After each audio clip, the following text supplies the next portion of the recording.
Hey guys, in today's Conundrum we will cover the case of Charles Sobhraj, born Hachin Panani Gurmukh Sobhraj on April 6, 1944, a notorious figure in the 1970s, preying on Western tourists along the South Asian Hippie Trail.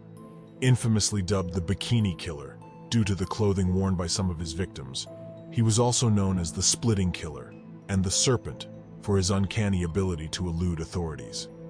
Sobhraj's dark legacy includes the suspected murder of at least 20 tourists across South and Southeast Asia, with 14 of these heinous crimes occurring in Thailand. He faced incarceration in India from 1976 to 1997, only to return to France upon release. In 2003, he ventured to Nepal, where he was arrested, tried, and ultimately sentenced to life behind bars. However, on December 21, 2022, the Supreme Court of Nepal ordered his release due to his advanced age, after serving 19 years of his prison sentence. Just 2 days later, on December 23rd, he was set free and deported to France. Charles Sobhraj's tale is one of a handsome, charming, and utterly unscrupulous man who skillfully used his looks and cunning to propel his criminal career, even reveling in his notoriety. His life story has been the focus of numerous biographies, documentaries, a Bollywood film titled Maynard Charles, and the gripping 2021 BBC Netflix drama series, The Serpent.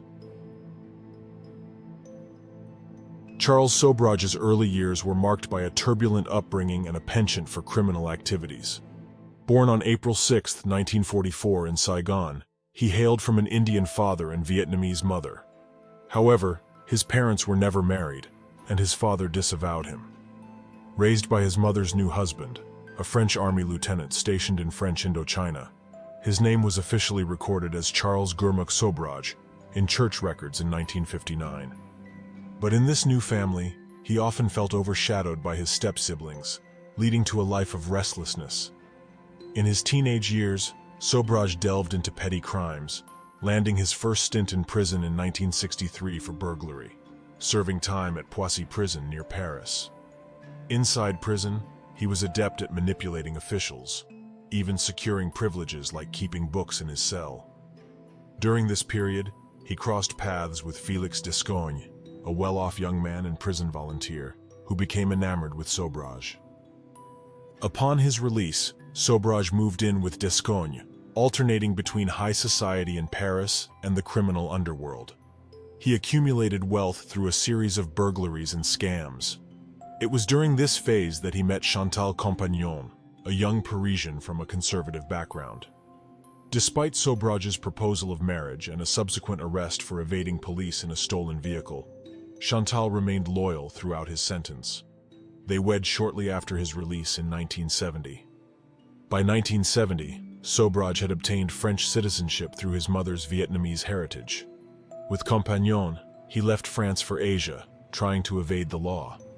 They traveled through Eastern Europe, robbing tourists they befriended along the way, eventually arriving in Bombay, Mumbai, where Chantal gave birth to their daughter, Usha. Sobhraj continued his criminal exploits, running car theft and smuggling operations while grappling with a gambling addiction. In 1973, Sobhraj's criminal career led to his arrest during an armed robbery attempt in New Delhi.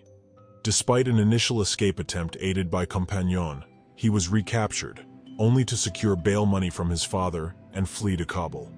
There, they turned to robbing tourists on the Hippie Trail, but were arrested once more. Sobhraj's modus operandi involved feigning illness and drugging guards, enabling his escape. He left Compagnon behind as she yearned to leave their criminal past and return to France, vowing never to see him again. Sobhraj then embarked on a 2-year odyssey, using stolen passports to crisscross Eastern Europe and the Middle East. In Istanbul, his younger half-brother Andrei joined him in a life of crime. Together, they engaged in various illegal activities in Turkey and Greece, culminating in their arrest in Athens. An identity switch scheme gone awry led to Sobhraj's escape, while Andrei faced an 18-year sentence after being handed over to Turkish authorities by the Greeks. Charles Sobhraj's murderous spree was marked by a web of deception and manipulation that spanned multiple countries. On the run, Sobhraj maintained his extravagant lifestyle by posing as a gem salesman or drug dealer to win over unsuspecting tourists, whom he ultimately deceived. In India, he crossed paths with Marie-André Leclerc, a Canadian tourist seeking adventure. Dominated by Sobhraj, Leclerc became his loyal accomplice, turning a blind eye to his crimes and infidelity with local women. Sobhraj had a knack for gathering followers by earning their trust, often helping them out of tricky situations. This included aiding former French policemen, Yannick and Jacques, in recovering passports he had actually stolen.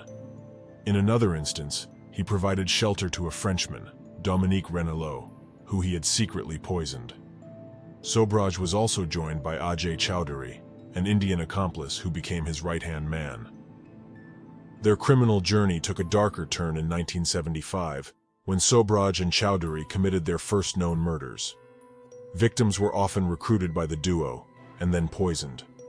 Sobhraj claimed these deaths were accidental overdoses, but investigators believed he killed to protect his secrets. The first victim, Teresa Knowlton, was found drowned in Thailand, wearing a flowered bikini. Months later, forensic evidence confirmed her murder. More murders followed, including that of Vitaly Hakim, a Turkish Jew, and Dutch students Henk Bintanja and Cornelia Hemker. Sobhraj, using poison, manipulated victims to gain their loyalty before their deaths. His earlier victim's girlfriend, Charmaine Carew, was also found dead in a similar swimsuit. Fleeing to Nepal in December 1975, Sobhraj and Leclerc murdered Canadian Laurent Carrière and American Connie Jo Bronzich. They used the victims' passports to avoid detection. Sobhraj's former French companions, discovering evidence linking him to the murders, fled to Paris, suspecting him of serial killings. Sobhraj continued his murderous trail, killing Israeli scholar Avoni Jacob for his passport. He then traveled with Leclerc and Chowdhury, evading authorities. Dutch diplomat Herman Knippenberg, with help from neighbors Nadine and Remy Geers, began building a case against Sobhraj. The trio then moved to Malaysia, where Sobhraj is believed to have murdered Chowdhury. Interpol issued an arrest warrant for Sobhraj, charging him with 4 murders in Thailand. Back in Asia, he formed a new criminal group, using poisoned pills to drug a group of French students in New Delhi. 3 students overpowered Sobhraj and alerted the police, leading to his capture along with his accomplices, Barbara Smith and Mary Ellen Ether. They were all imprisoned in Tihar jail in New Delhi. During his imprisonment in India, Charles Sobhraj maintained a life of intrigue and manipulation. His accomplices, Barbara Smith and Mary Ellen Ether, attempted suicide while awaiting trial. Sobhraj, known for bribing captors and smuggling gems into prison, lived comfortably. He turned his trial into a spectacle, hiring and firing lawyers at will, and even going on a hunger strike. Ultimately, he received a 12-year prison sentence.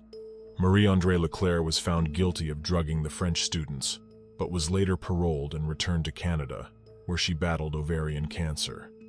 She remained adamant about her innocence and reportedly remained loyal to Sobhraj until her death in April 1984 at the age of 38.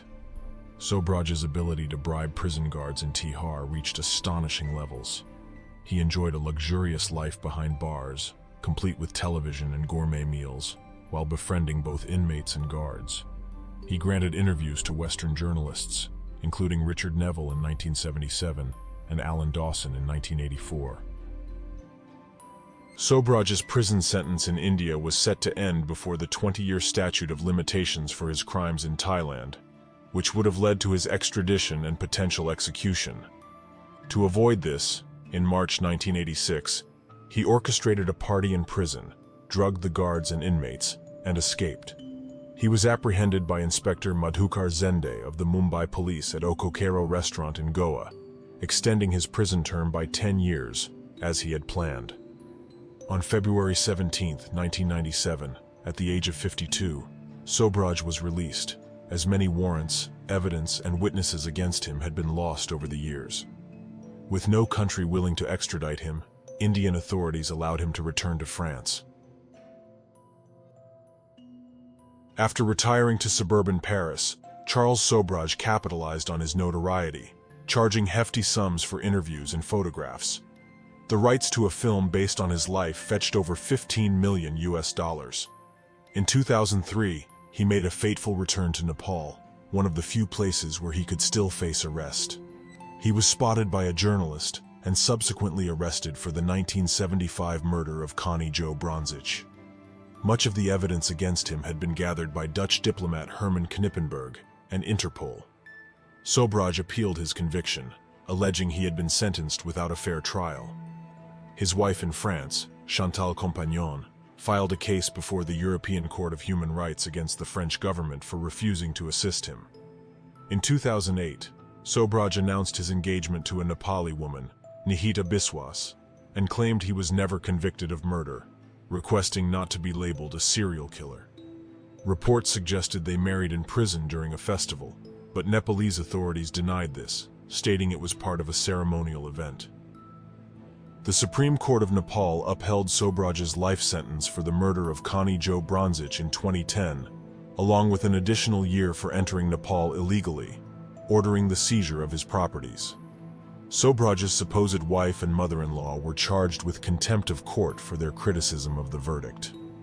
In 2014, Sobhraj was convicted of the 1975 murder of Canadian tourist Laurent Carrière and sentenced to 20 years in prison. In 2018, he faced health issues, undergoing open-heart surgeries. Surprisingly, on December 21, 2022, the Supreme Court of Nepal ordered Sobhraj's release due to his old age, after serving 19 years of his prison term. He was deported to France and barred from returning to Nepal for at least a decade. Charles Sobhraj's criminal exploits have inspired various works of fiction and non-fiction.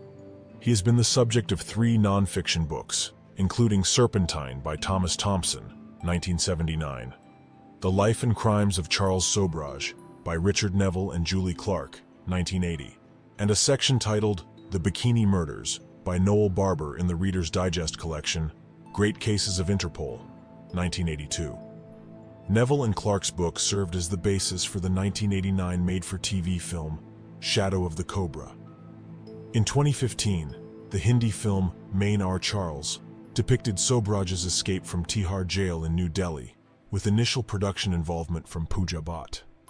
Additionally, an 8-part BBC miniseries titled The Serpent, starring Tahar Rahim as Sobhraj, aired in the UK in January 2021 and later became available for streaming on Netflix in April 2021.